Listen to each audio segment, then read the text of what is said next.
How's it, Bara? Long time no see. Oh, looking tick, bro. No, it's just skinny. How you been? How you been? Good, bro. It's good to be back. It's good to be How's back that? in Asia. How's the travel coming into Singapore? It was long. It's like 20 hours of travel. You flew, you flew to Hawaii and back here, so it's kind of next level. But we've been here, kind of acclimated, so everything's going pretty smooth so far. How's preparations been for this one? I know you've been out for a little bit of time. How's that back going? Um, Bro, it was actually pretty good. A bunch of my teammates and friends are all in camp as well. I'm finishing the year off strong. And then also a couple teammates starting the year off January, February. So everybody's been active somewhat in the bigger shows, and it's been good. It's been fun. We got questions here from media from all around the world. I'm just gonna shoot them out to you and you just answer them, right? Sounds good. This one is from Leon Jennings of Asian Persuasion MMA. How good is it to be fit and healthy again? You've only fought once in 4.5 years, and how much of a factor will that play? Um, well, it feels good to be back in action. Body ready. I've been through some roller coasters, as you guys know. Um, it's God's plans. It's in hands, and whatever His plan is, I'm just I'm just in the seat, and He's in drive. So again, yeah, it's in God's hands. Now, you were in that one lightweight Grand Prix. You defeated Honorio Bonario, but had to pull out due to injury. Did you follow up on the tournament all the way through where Christian Lee picked up that Grand Prix? What did you think about that? Yes, he did a solid performance. He beat I think was that Russian kid. He was in the top seat and he made it all the way to the end. And Christian beat him, which was phenomenal work. And I'm not surprised. The kid is good. The kid is good and blessed, and it was a phenomenal performance.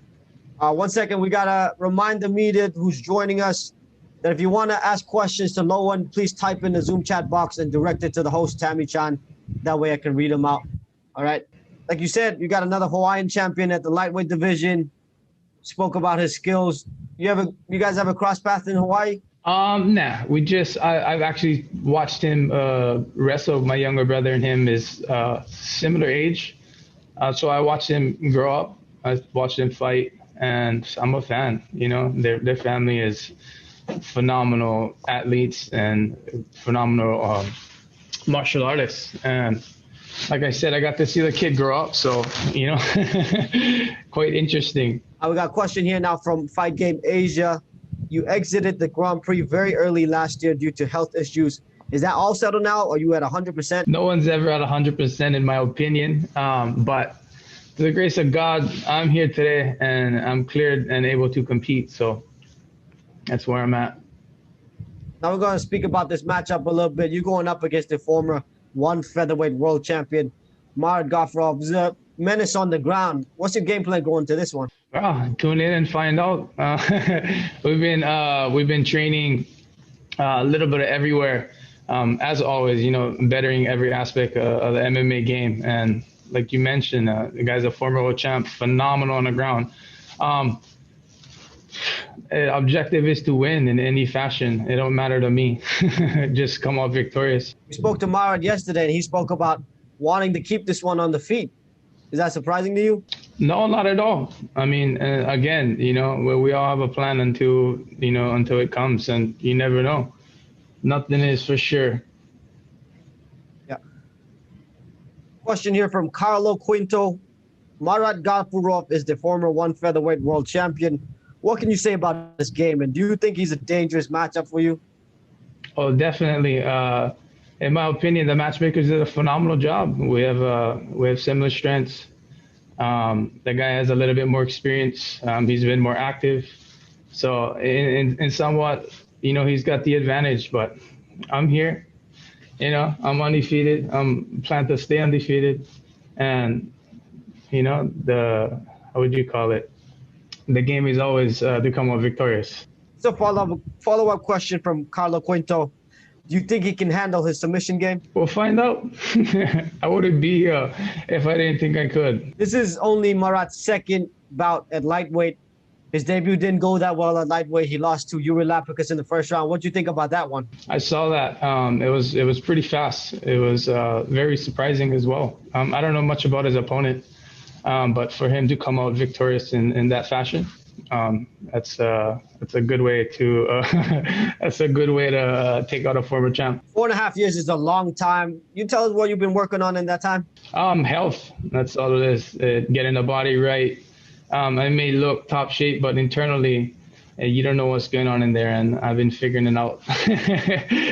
But health has been the main one. I've been told by one of my good friends that your body is like a classic vehicle, you know, so you're going to give it the best nutrition, the best gas, the best maintenance.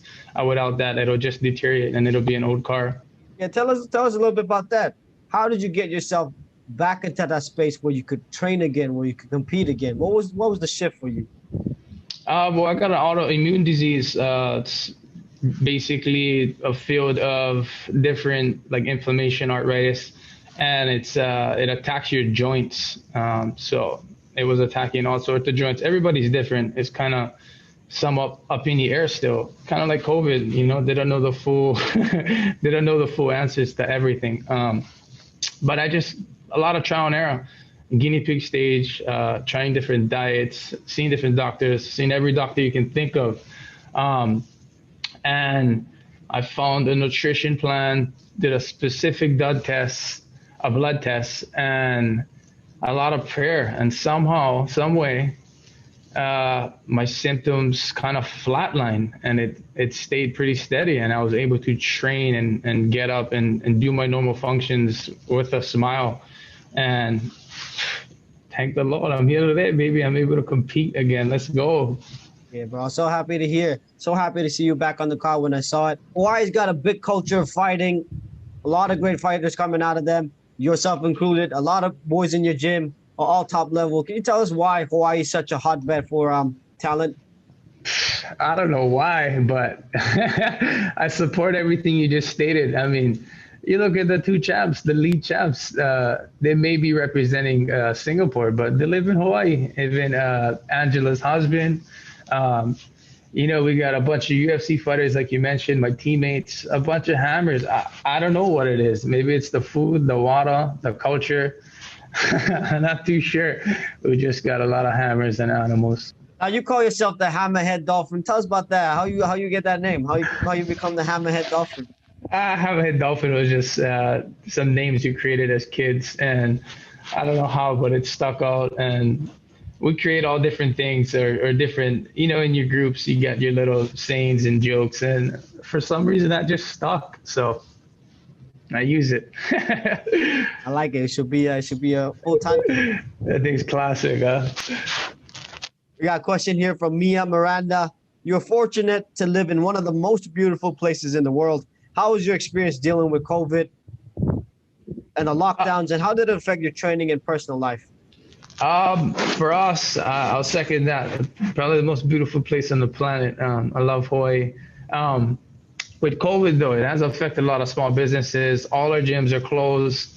They're saying that we can regulate at a 25% capacity, which is very hard. And then they want you to train outside. Again, it's kind of like my disease. They don't have all the answers. They also don't have all the research to back up their reasons for doing whatever they're doing. So everything is in a trial and error basis. It's super complicated.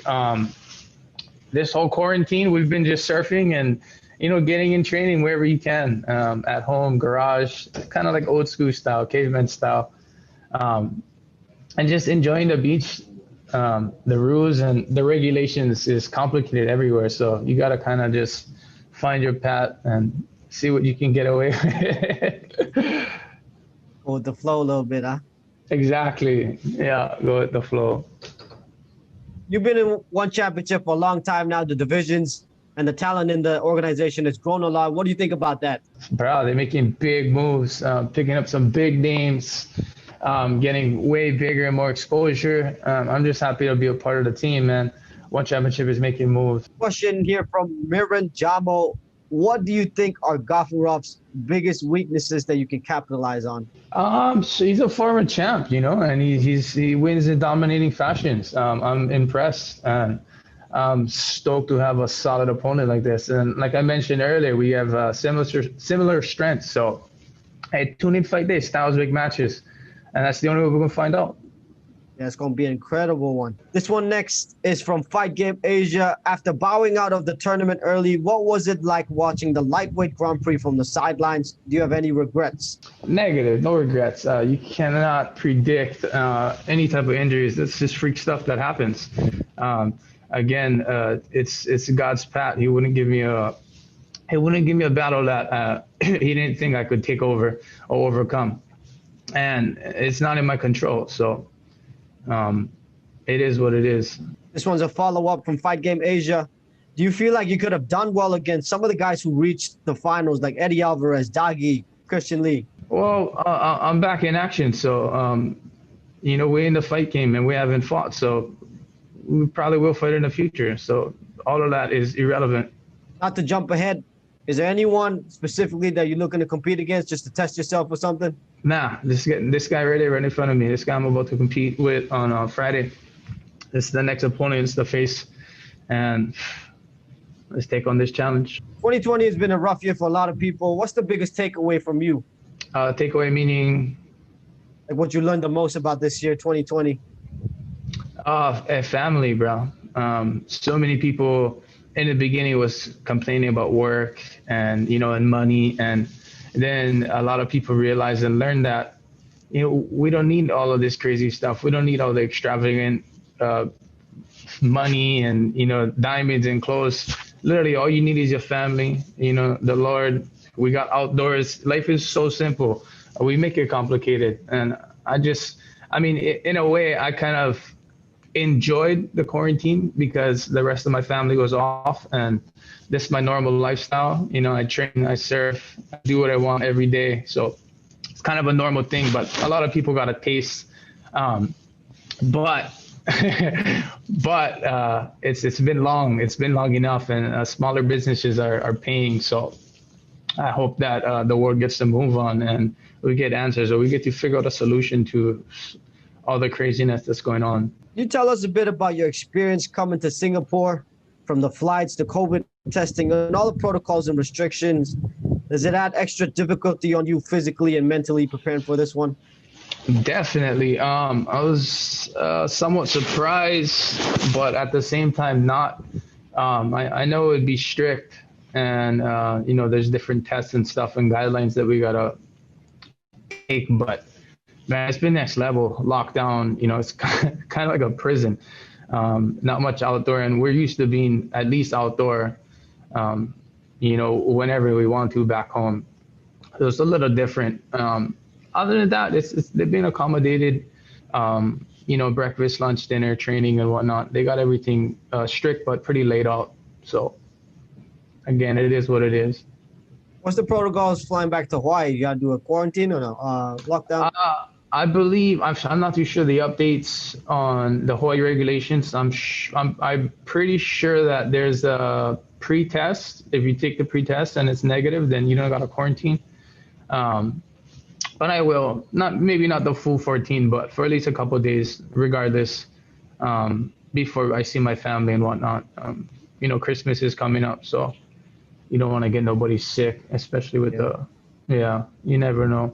You spoke a bit about a lot of your teammates having fights lined up for January. Can you tell us who your main training partners were and your coaches for this one? I got a lot, actually. So many other boys helped me out from the start, but a Yance, but a Max. I think Max is fighting mid-January.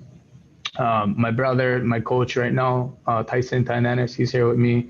Coach Charles, Coach Surf Legit, Ali Jiu-Jitsu, Don Pump, my strength and conditioning, my boy Nelson, with recovery and stretching and whatnot. And then Brother Keone Diggs, everybody at Hawaii Elite, Kanan, all the boys helped me, Brother Ben, so many partners that was, kind of flushing through, and guys just getting it in while they can. And, that's what we do. We make each other better, and we unite as one. Now you talk about a little bit about the Lee family being a fighting family. Your pops is a fighter himself. Your brother's been wrestling. What is that like growing up in that family, and how has that helped you? Bro, every camp, my brothers are my main training partners. Regardless, they could be in school, they could be working construction. I let them know I got a camp, and they're there all the time. And for some reason, these guys don't age. They attack me like freaking spider monkeys. And then I got all my crazy teammates as well. But how I knew I wanted to fight, I think it was maybe the third grade, fourth grade. My dad, yeah, my dad fought. I seen him fight, and once I seen him fight, I was like, brah, That's me. that's what I like do. Yeah, I freaking knew right away, and I stuck with it, and I'm here today. And your brothers are looking to jump in? I got a younger brother in college right now. He's in Idaho, finishing up, I think, senior year. I think he wants to scrap. I don't know. My other two brothers, not so much. They kind of faded off right after high school, college. But we'll see. I got a lot of siblings. I got like 12, so I'm sure one of them. There, you know. Yeah, I'm sure a few of them will. We got a question here from Miran Jamo again. You seem to be dealing with a lot of health issues with your injuries and the autoimmune disease. How do you stay motivated and keep going on? And what's your biggest motivation? Again, my family, bro, and then being able to represent Hawaii. That's been, forever. And then, the love and passion for fighting. Like I said, in third grade, I knew this is what I want to do. And I knew God wouldn't give me these tools, the structure, the work ethic. I knew he wouldn't give me these for nothing. And I'm right back on path, healthy again and able to compete. So thank you, Jesus. Keith Makaling with this one. He says, hi, Lowen. Can you comment on the Christian Lee fight against Dagi? What you think about that one? I actually never see him. I know that Christian won, but I never see the fight. So you got to watch that one and let us know after. Yeah, for sure. I'll take a look. You gave a big shout out to your boys from the gym. Any more shout outs you want to give? Nah, just everybody. Thank you for tuning in, and see you guys Friday. Bro, it's always so good to see you. Nice to see you again. I can't wait to watch you jump in there, bro. I'll see you in Bali soon, my brother. I hope so. All the best, bro, this Friday.